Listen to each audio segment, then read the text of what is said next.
அவர் கூறியபடியே உயிருடன் எழுப்பப்பட்டார்.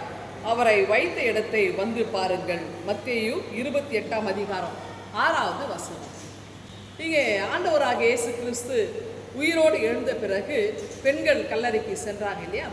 அப்போ அவங்களுக்கு என்ன அடையாளம் அவர் உயிரோடு எழுந்ததுன்னா, ஒன்று காலியான கல்லறை, இன்னொன்று அந்த துணிகள் எல்லாம் அழகாய் சுருட்டி மடித்து வைக்கப்பட்டிருக்கிறது. அப்போது இதுதான் மிகப்பெரிய ஒரு அடையாளம் அங்கே இருக்குது. அங்கே ஒரு தூதர் வந்து அதை அவங்களுக்கு அறிவிக்கிறார்.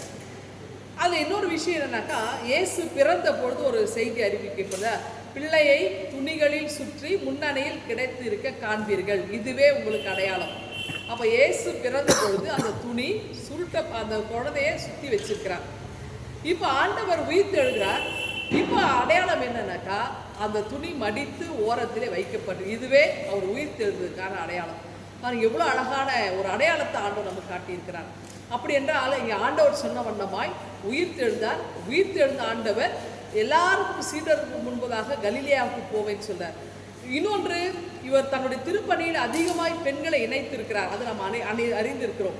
அதனால தான் இயேசு உயிர்த்தெழுந்தோர் முதலிலே தாம் நேசித்த பெண்களுக்கு அங்கே காட்டுகின்றார். பெண்கள் மகிழ்ச்சியோடு கல்லறையிலிருந்து ஆரவாரத்தோடு சென்று இயேசுவினுடைய உயிர்த்தெழுதலை சீடர்கள் மற்ற எல்லாருக்கும் அவர்கள் தான் அறிவித்தார்கள்.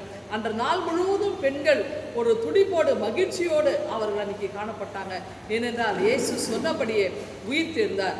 அவரை வைத்த இடத்தில் அவர் இல்லை, அவர் உயிர்த்தெழுந்து நாங்கள் சாட்சிகள் என்று சொல்லி அங்கே இயேசுவை உடைய திருக்காட்சியை கண்ட பெண்கள் எல்லா சீடர்களுக்கும் எல்லா ஆண்களுக்கும் அவர்கள் அறிவிக்கிறதை நம்ம பார்க்கிறோம். அருமையானவர்களே, கிறிஸ்து உயிர்த்தெழுந்தார், அதற்கு நாங்கள் சாட்சிகள் என்று அன்றைக்கு அங்கே இருந்த பெண்கள் மற்றும் சீடர்கள் சொன்னவனமாய் நாமும் உலகமெங்கும் நாம் ஆண்டவருக்கு சாட்சிகளாய் நிலைத்திருக்க கடவுள் நம்ம துணை செய்யட்டும்.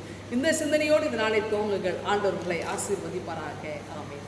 எங்கள் அன்பின் ஆண்டவரே, நாங்களும் உமக்கு என்னாலும் சான்று பகிர்கிற வாழ்வை வாழ கிருபை தாம். இயேசுவை ஜெபிக்கிறோம் எங்கள் அன்பின் கடவுளே.